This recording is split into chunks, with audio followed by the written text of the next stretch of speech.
The Wyoming sun hung low like a rusted coin in the spring sky of 1890, bleeding red light over the cracked boards and dust-streaked streets of Frontier Ridge. Here the earth split in dry veins, and the air carried the smell of scorched grass. No one in town spoke the way they used to. Conversations had shrunk to murmurs. Glances had turned sharp and cold, as if all it would take was a single spark to burn the whole place to the ground. Jed Walker drew his reins, his old bay horse snorting at the sudden halt beside the open-air market. He was here for one reason: to buy a cow. A plain deal, quick and clean. Nobody in this town knew him, and he intended to keep it that way. Since the winter he buried both his wife and his little girl in the same frost-bitten week, Jed had spoken mostly to his boots, and never stayed anywhere long enough for roots to take hold. His heart felt like dead timber. No one needed to touch it for it to splinter apart. Somewhere in the market, the clink of iron chains rang out, pulling the eyes of the crowd toward the far end of the street. Before Jed could turn, a calloused, bony hand clamped onto his forearm. A stranger, gray-toothed, thin-lipped, and smelling of sour whiskey, leaned in like he was passing on a curse. "High noon they'll hang her," he rasped. "You just here to buy a cow? Or you buying trouble too?" Jed didn't answer. His gaze followed the others. On the courthouse steps, now rigged as a makeshift gallows, stood a woman. Her wrists bound, an iron collar cinched around her throat like a rusted yoke. Her dress was torn, skin mottled with bruises shaped like angry hands. She held herself stiff-chinned down, lips sealed. "They say she slit the foreman's throat," the stranger went on. "Ran off with 2 head of cattle. But folks figure there's more to it. She's an outsider, last one left after the stampede. No kin, no claim." Jed turned away, meaning to walk out of it. His boots crunched on the gravel. And then, a tug. He looked down. A girl no more than 5 stared up at him. Her eyes were too big for her face, hair tangled and matted with dust. Barefoot except for a pair of filthy socks, she clutched a wooden water gourd in trembling hands. Smudges of soot darkened her cheeks. Her voice was barely louder than the wind. "It's my mama's last day alive. Please help." Jed froze. For a heartbeat, those eyes weren't hers. They were his daughter's, the same desperate hope before the fever took her. He looked back to the gallows. The woman had lifted her gaze, meeting his for a single sharp second. That was all it took. Something in Jed Walker, buried deep under years of dust and silence, came awake. Jed couldn't recall exactly how his boots carried him toward the wooden building at the end of the street. Each step felt like treading across hot stone, his heartbeat pounding louder than the whispers curling through the crowd.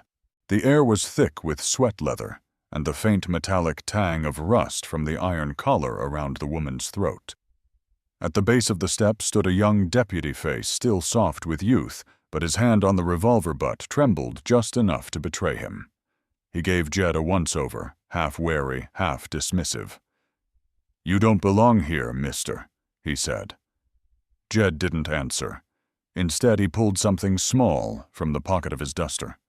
A dull silver glint caught the weak noon light, a deputy rider badge. Its edges were worn, the star dented the rim, stained with years of sweat and rust. Once long ago, it had been given to men who held the border in darker days. It still carried enough weight to halt an execution if someone had the nerve to use it. Jed set the badge on the town office desk beside a folded scrap of parchment. His voice was rough but steady. "Name's Jed Walker. I'm invoking Section 7. This woman is now a protected witness in an active investigation. The gallows comes down."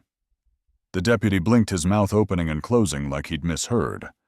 "But the sentence judge hasn't signed it yet," Jed cut in, "which means she's still under review. You hang her today, you hang the law with her." The words landed like a blade in the thick air. A ripple of murmurs rolled through the closest onlookers.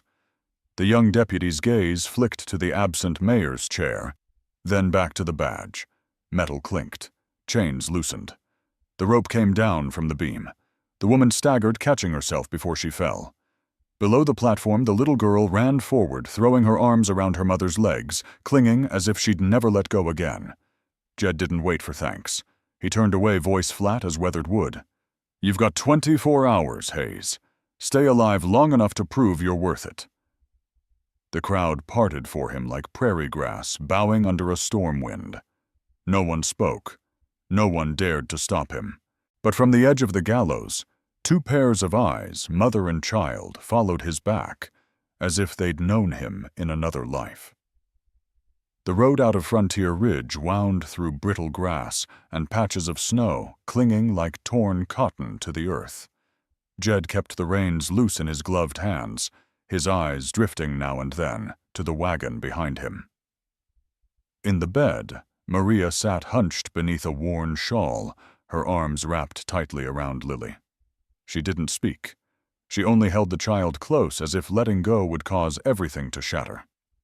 The wagon wheels ground over gravel and ice, the sound steady but strained. The wind carried the sharp scent of pine and the cold breath of the northern hills.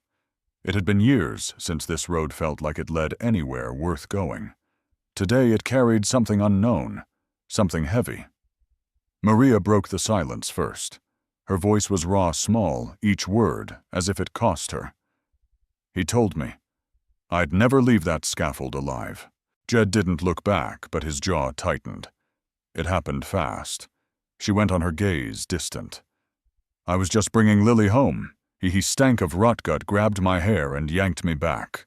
I fought, screamed then. Black. When I woke, he was dead. Sheriff was gone. The mayor said it was clear-cut, said I was just some nobody trying to steal cattle and run." She hesitated, swallowing hard, and there was the tea. Every morning, sent from Mr. Harper's house, said it was a kindness from the town. But my hands started shaking. I forgot names, then days. I grew weak, like my own strength was slipping away. Jed said nothing, but he remembered the bruises around her wrists, the ones he'd seen back at the market. Now her words framed them like a verdict. Lily had fallen asleep, her head resting against her mother's shoulder. Maria brushed a stray lock from the girl's face and murmured, "She doesn't know all of it, just that I tried to keep her safe." The wagon crested the rise toward Jed's property when the sound of hooves echoed behind them. Townsfolk were gathering their stares, cold as winter wind. A voice rang out. "Walker's gone soft, harboring a killer." Another jeered. "Look in her eyes. Death's all you'll see." Jed pulled the reins, the wagon lurching to a halt. He stepped down, his coat snapping in the wind. Slow, deliberate, he walked to the back where Lily sat shivering. He shrugged out of his sheepskin-lined coat, worn thin at the elbows, and knelt. Gently he wrapped it around the child's shoulders, fastening the buttons beneath her chin. She pressed her lips together, refusing to cry. Jed straightened, turning to face the crowd. His voice was low, even, but it carried. "Ride out here tonight if you've a mind to. But know this." His gaze swept across them. "I've buried one child already. I'll bury myself before I let another hang." Silence. Even the wind seemed to still. Jed helped Maria down from the wagon, steadying her as they stepped inside his small cabin, patched with tin and salvaged boards, but dry and warm. The hearth still held a bed of coals. "This isn't a jail," he said flatly. "But don't take me for a fool." Maria nodded. "I won't." He tucked Lily into the cot in the corner, then turned toward the window, where the sky was swallowing the last of the light. His voice was almost to himself. "Something's wrong here. And if they want to hang you without asking the right questions, maybe it's time somebody did." The wind off Willow Creek carried a knife-edge chill slipping through Jed's coat as he reined in at the crest above the bank. This was where Maria said it had happened. The place looked too still, too harmless, but Jed knew better. Quiet like this was staged. Snow lay thick over the ground, muffling the world, hiding what mattered. Yet patches of damp earth showed where something had been disturbed. A stretch of grass lay pressed flat as if something heavy had fallen there. Jed swung down from the saddle, crouched low, and let his fingers dig through the cold soil. No blood.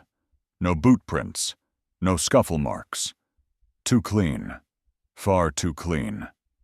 Maria's voice echoed in his mind. When I woke up, he was gone. No one dies and simply vanishes unless someone works to erase them. He moved toward a tangle of roots near the creek. Something caught the dull winter light. Brushing aside moss, Jed dug with his knife until the ground gave way, revealing a cracked leather belt. The buckle was stamped with a coiled rattlesnake. Jed froze. Only one man in Frontier Ridge owned snakehide like this Mayor Charles Harper. The same man who sent Maria her morning tea. The same man who'd called her the shame of the town. He gripped the belt tight, the cold of the metal sinking into his palm. Pieces of the puzzle were locking together now.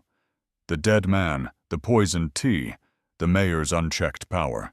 The shadows from the trees stretched long and black as the sky darkened. Jed slid the belt into his saddlebag, mounted up, and turned toward home. He knew he'd found a key, but he'd need more to unlock the whole truth. By the time he reached the cabin, the fire inside still glowed. But Maria was coughing hard, her face-pale lips tinged blue. Jed spotted the cup of tea on the table, still half full. The smell was sharp, bitter wrong. "We're seeing Doc Ellis. Now." Before she could protest, he wrapped her in a blanket and lifted her into the wagon. Lily scrambled after them, clutching the hem of his coat, as if letting go would mean losing everything. The wheels rattled hard against the frozen track. Hoofbeats pounded in rhythm with his pulse. Up ahead, a faint lantern light from Doc Ellis's cabin flickered through the dark, like a fragile promise. The door to Doc Ellis's cabin creaked open as Jed stepped in the small bell above the frame, chiming faintly. The old man, white hair, sharp eyes behind round spectacles, froze when he saw Jed carrying Maria with Lily trailing close behind. "Poison," Jed said flatly, lowering Maria onto the narrow bed beside the hearth. Doc Ellis moved quickly, checking her pulse, lifting her eyelids, listening to her breath. He picked up the teacup Jed had brought, sniffed once, and frowned. "Black nightshade. Yaroa. Not enough to kill outright, but over time it'll strip your strength, numb the body, and stop the heart." Maria shivered. "I thought it was just my nerves." The doctor shook his head. "It's murder. Only patient." Jed's hands curled into fists. He'd seen slow poison before, always the work of someone with power and patience to wait for the kill. While Ellis prepared a temporary antidote, Jed sat beside the bed. This time he took Maria's hand not to examine it, but to hold it steady. His gaze locked on hers. "This isn't justice," he said quietly. "It's a cover-up, and I'm not letting it stand." Outside, the wind hissed through the pines, carrying something else, a sound Jed knew too well. Hoofbeats. He turned his head, instincts flaring, and caught the flicker of torchlight on the slope below. "Harper's done waiting," he muttered. In moments, Maria was back in the wagon, Lily clutching her mother tight. "Hold on to my belt, and don't let go," Jed told the girl. A shot cracked the night. One of the horses screamed, the wagon jolting sideways. Two figures emerged from the tree line, rifles raised. Hand her over, one barked. Jed stepped down, planting himself between the wagon and the gun barrels. "She's under my protection." "Not anymore," the other growled. The second shot whistled past. Jed fired back his bullet, sparking off the tree inches from the man's boots.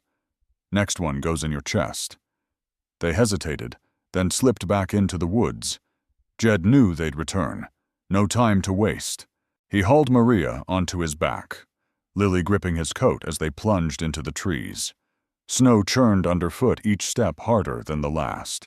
The slope steepened, ice cracking beneath his boots. Still, Jed pushed forward. He'd lost one child to fever, he would not lose another, to rope and fire. By the time night sealed the mountain in darkness, a small light glimmered ahead. The chapel of Reverend Isaac, carved into the rock face, waited like a lone ember in the cold. Reverend Isaac's chapel clung to the mountainside like an old scar. Half its walls were stone cold to the touch, the other half rough timber, the door groaning under the mountain wind.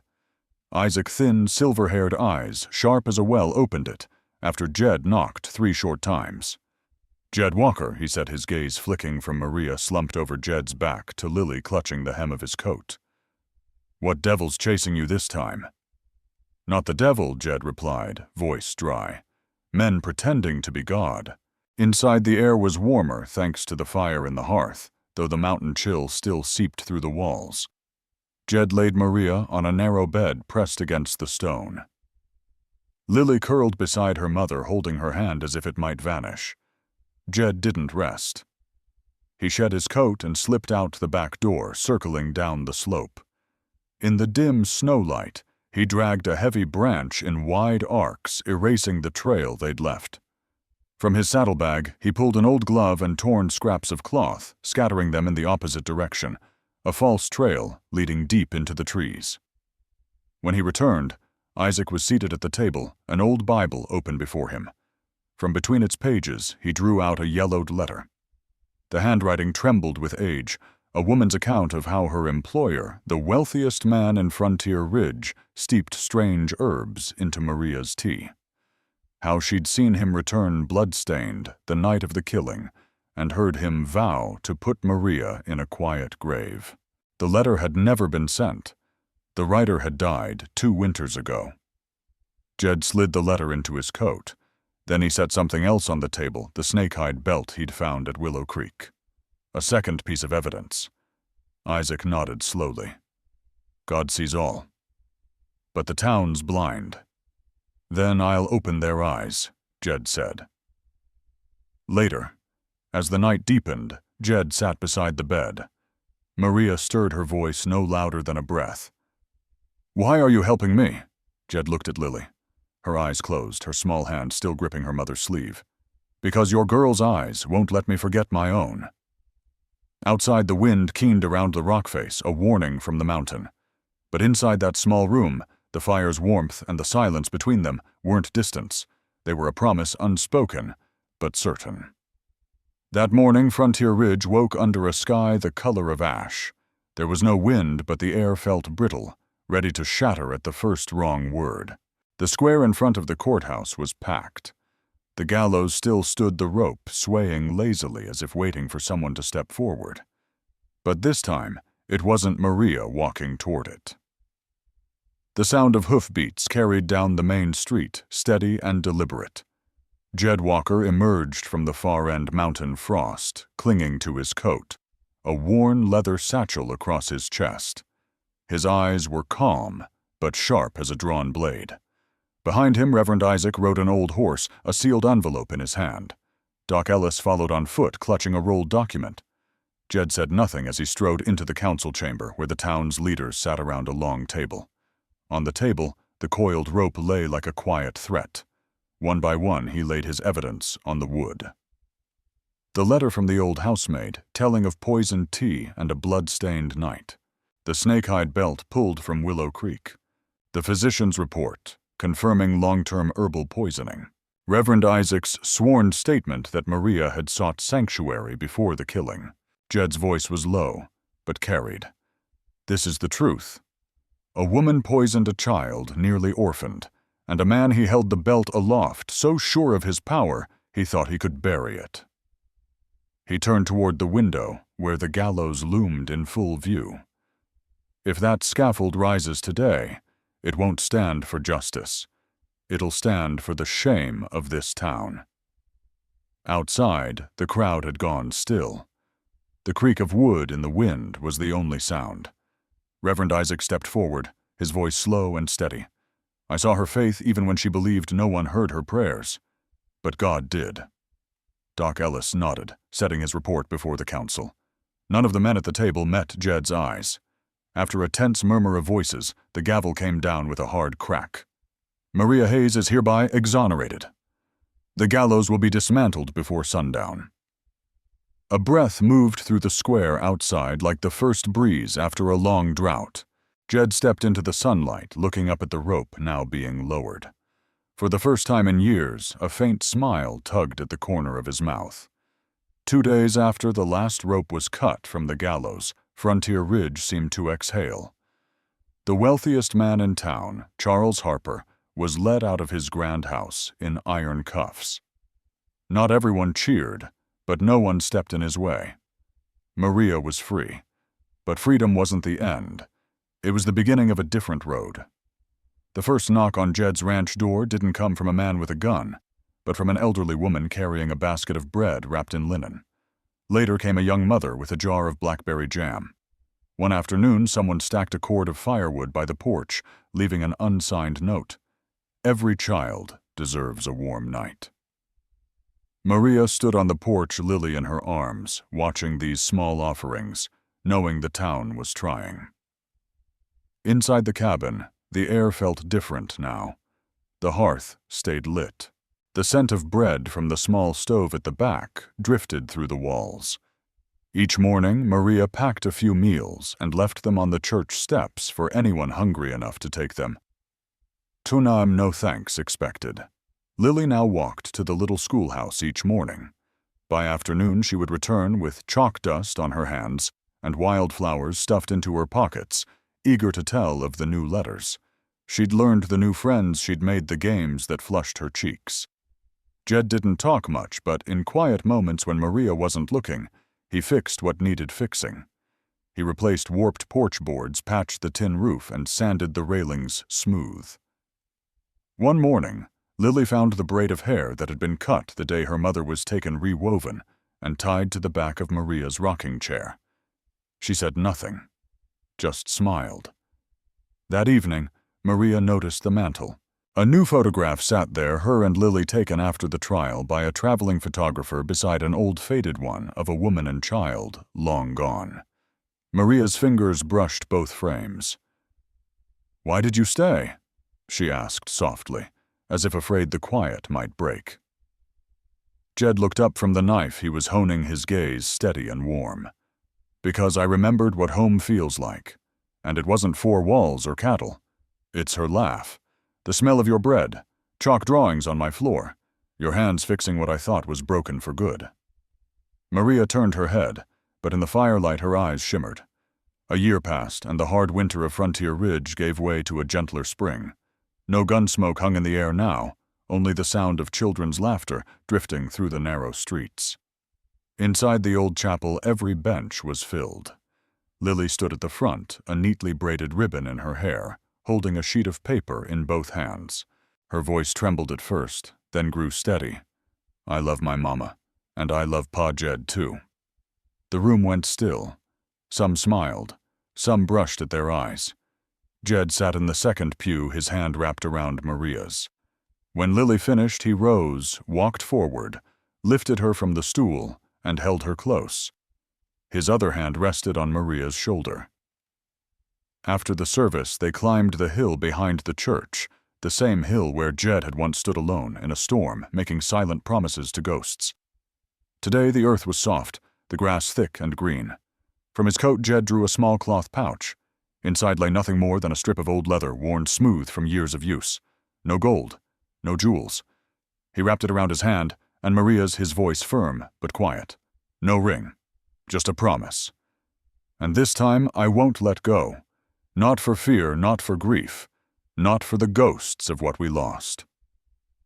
Maria's throat tightened. She whispered, "I never needed a ring.